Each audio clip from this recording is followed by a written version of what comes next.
truck.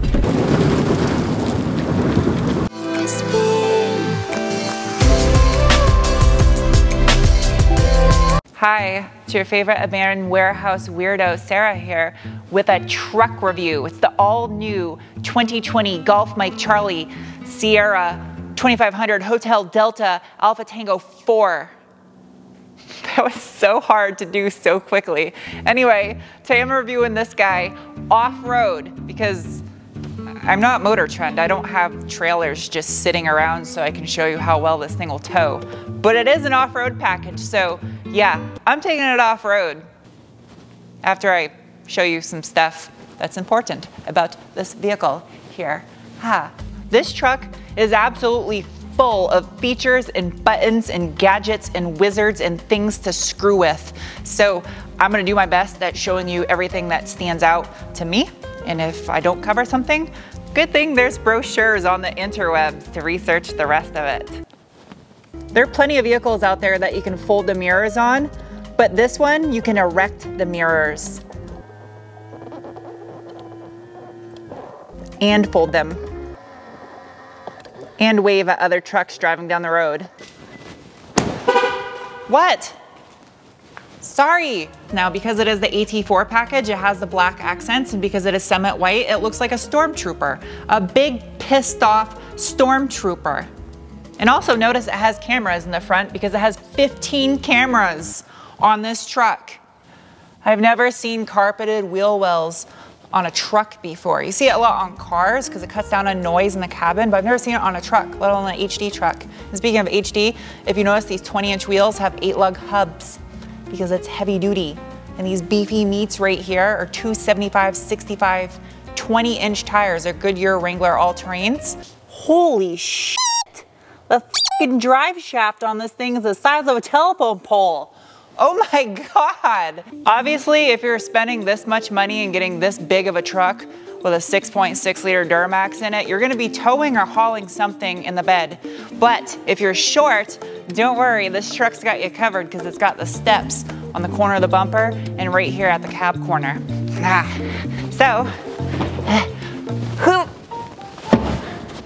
This actually smells like new shower curtain. It smells good. Oh, it's got a light back here. How cool is that? And a power outlet in the same spot as the Toyota Tacoma. I don't want to scratch the truck. I guess I'd have to egress backwards. Oh, it says AT4 in the bed.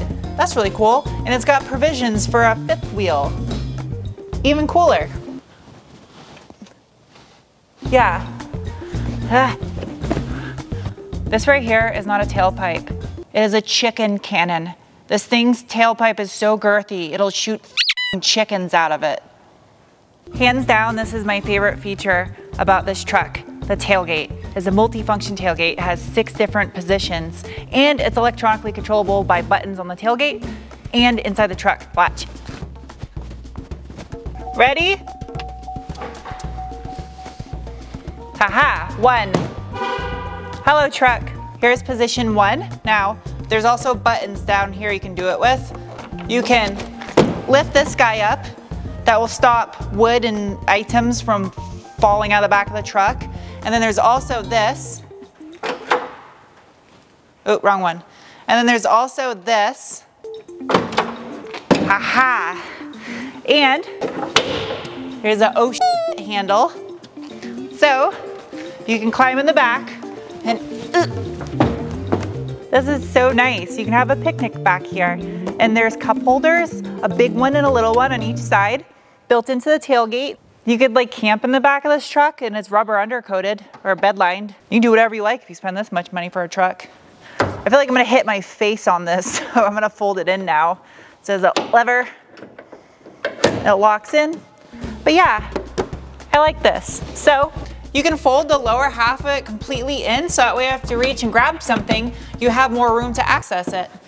You fold this like that, and so now this is out, and if you have a weird shaped thing in the bed of your truck, it gives you a little cutout, and then you can fold this guy back down. Now you got a shelf, you can put a boom box. There's so much stuff you can do with this tailgate. So many activities you can do with one tailgate. It's fun. That's really cute. The taillight says Sierra on it. I like that. As far as the interior goes, I'm gonna keep this short, sweet, and to the simple because there's so much to cover in here, I don't even know where to begin. There's so many buttons that need to be pressed, and there's so many compartments that need to have small penguins stuffed into them. I have a fetish with putting penguins in things. I don't know why, there's something wrong with that. Anyway, and the roll call of buttons goes exhaust brake, lane keep assist, parking sensors, put your tailgate down, hazard, traction control off, electrical outlets, and hill descent, and then you got your cooled seats and your heat seats, and then if you like in sync you can turn that up, and the sound system in here is on point. It's good and nothing rattles in the interior, which is nice. Infotainment system's touchscreen, so it's self-explanatory. You also have a real volume knob down below and a button if you want to go home.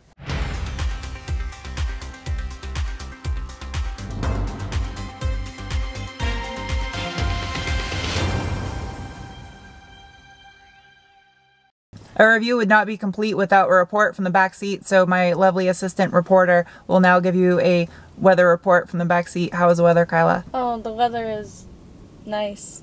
Up here in the center console that will house an entire family of penguins, there is a slot cut out the exact same size as a cell phone.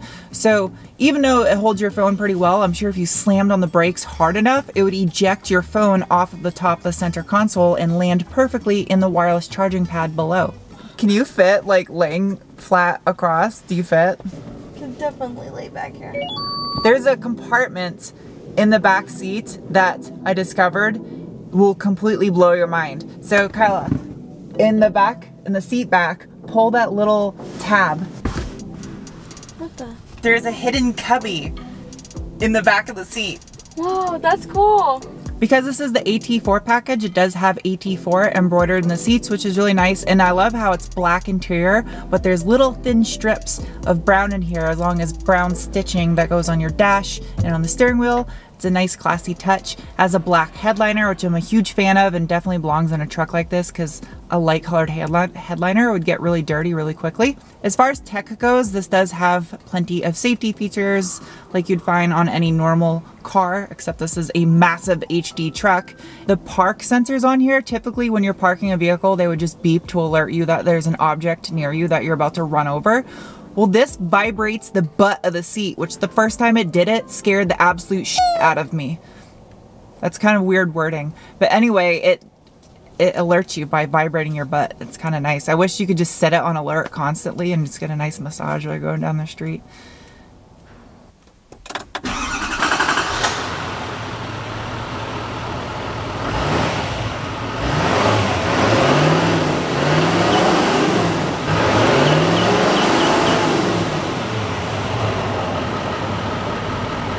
For the part of the video you guys are probably watching this video for, to go off-road. So there's a ton of trails out here. We're just gonna tear them up. Tear them up.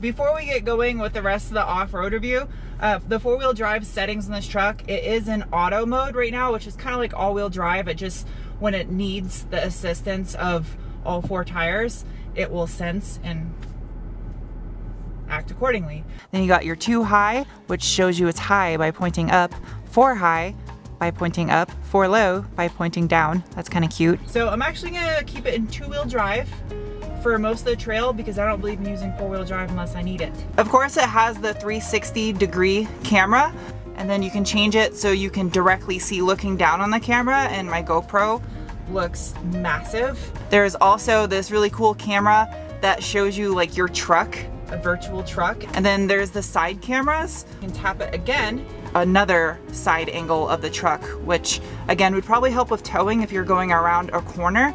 You can kind of see like if you're gonna clip an object with your trailer if you're not taking the corner wide enough. There's a bed cam, and then there is a hitch cam so you can see your hitch when you're backing onto an object. Ooh, there was mud here.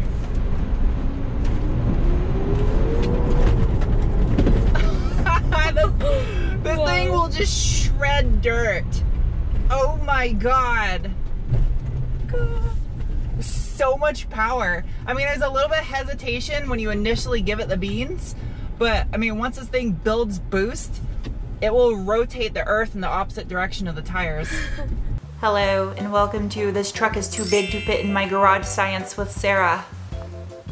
This truck is huge. It doesn't fit in my garage lengthwise or heightwise. So if you're gonna drive a big truck, you better have a big garage to put it in, or else it's gonna sit outside. Powering the AT4 is a Duramax AT5 6.6 liter diesel that puts out 445 horsepower at 2,800 RPM and 910 pound-feet of torque at 1,600 RPM. This thing's got so much torque, it'll rip your pants off. Here's the start of the cylinder head right here on the driver's side. And it goes, yep, under the windshield. And the turbo is back under the windshield. Wow, that would not be fun to work on. A little bit of history lesson for you. The Duramax diesel was acquired by a partnership with General Motors and Isuzu in the late 90s.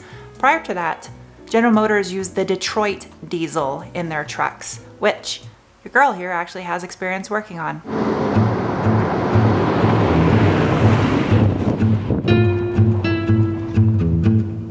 You know what? Let me stop on this hill. This thing has hill descent control. Oh, this is so cool. Can I change the speed with my cruise control button? Generally, that's how it works, I think. Yep. There. It pulsates the ABS to help you go down the hill. So I'm not actually touching the gas or the brake. And you use your cruise control button to adjust your speed. That's cool. Oh, now it's going normal. Okay, so it turns off as soon as you get to the bottom of the hill. Alright, first hill in two-wheel drive. See if this 7,000 pound plus truck can do it. Ooh! It struggled a little bit going over that initial stuff. I mean, it's a heavy truck, so. Ooh, it doesn't like doing it in two-wheel drive.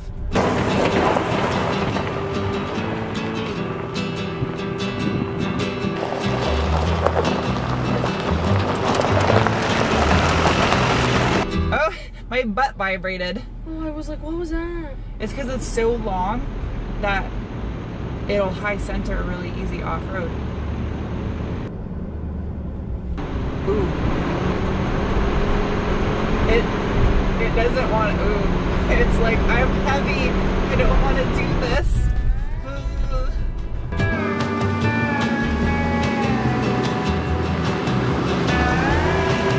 We've made it to a really steep hill.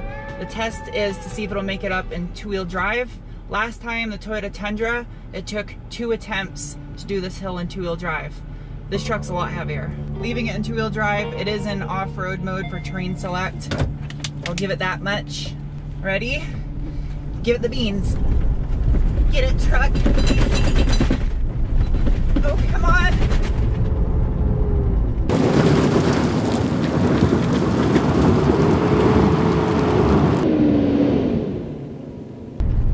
Nope. Oh, my heads-up display, it's showing low traction. And we are at a 16-degree pitch and a 4-degree roll. I don't think it's gonna make it in two-wheel drive. I don't think if I gave it more beans, it would do it. Yeah, it was real struggling. Shift in progress. Okay, so now it's in auto 4-wheel drive mode. So it should sense slip going up the hill and then come to the assistance when needed. Give it a little bit of help. Go, truck, go. Get it.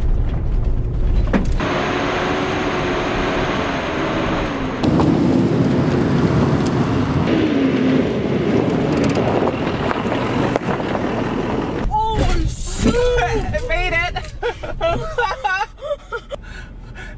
Yay, we made it. That was so scary. We're both dying right now from having to run back and forth, setting up the cameras up that hill. That's a lot of work going up and down that hill. Going to the gym when you got Mother Nature's hills. I think that's what cave people did.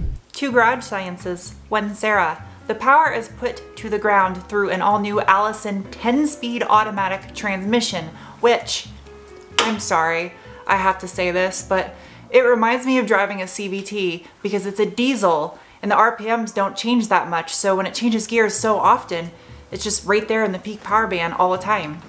I know someone's cringing right now because I said an Allison transmission reminds me of a CVT, but deal with it. I know this is an off-road review, but I got to give it the beans test just because there was no trails large enough to really test acceleration and braking of this behemoth. So, in the name of science, it's time to give it the beans. I'm gonna leave it in drive. Train mode is in normal, and the four-wheel drive system is in auto, and I'll turn off traction control. Let's see if that does anything. And give it a little bit of help on the launch just to build some boosts. See how this thing does. Ready? Ready. All right, here goes. Go. Okay, ooh, it's got a good shove like right away once it builds boost. Dude, for as big as this thing is, it gets uncomfortable how quick it is really fast. Speaking of really fast, time to check the brakes out. Ready? Okay. Oh my God. Whoa. Wow. For as big of a truck as this is, you don't have to worry about it not stopping. It stops, which is crazy for how giant it is. It stops great. For those of you that care about fuel economy with this giant truck, I've actually been averaging 15 miles per gallon with a ton of off-road time and idle time, which I think is awesome for how big this thing is. I have a feeling if I wouldn't have done off-roading in this review and wouldn't have let the truck idle a lot while I'm setting up cameras and kept the air conditioning on, it would be in the high teens, which to me is acceptable when you have this large of a vehicle. So, if you've never seen one of my off-road reviews before, I do what's called a meatball score, is a rating of 1 to 5 meatballs based on a truck's ability to tackle off-road obstacles that look like meatballs on the terrain select knob in a Toyota 4Runner TRD Pro. That's how it originated, and that's what I go with. Anyway, this 2020 AT4 is going to get a rating of 2 meatballs. 2. It does decent off-road considering how large this truck is. But if you want to do any serious off-roading, I would recommend a smaller truck that's just not as heavy and large, because it's really hard to get down narrow trails and over large objects, and the weight really plays a factor when you're going up steep hills. Thank you, future Sarah, for giving us the meatball score since I recorded this before going off-road to save time. No, but seriously, I love this big thing. It is like the ideal husband truck. If I ever get married and become rich, I will buy my future imaginary husband one of these, because I just feel every dad and grandfather and husband and uncle should have one of these. Anyway, that one got really deep. So I'm gonna end the review now. I hope you guys enjoyed it, and I will see you next week with another. Bye!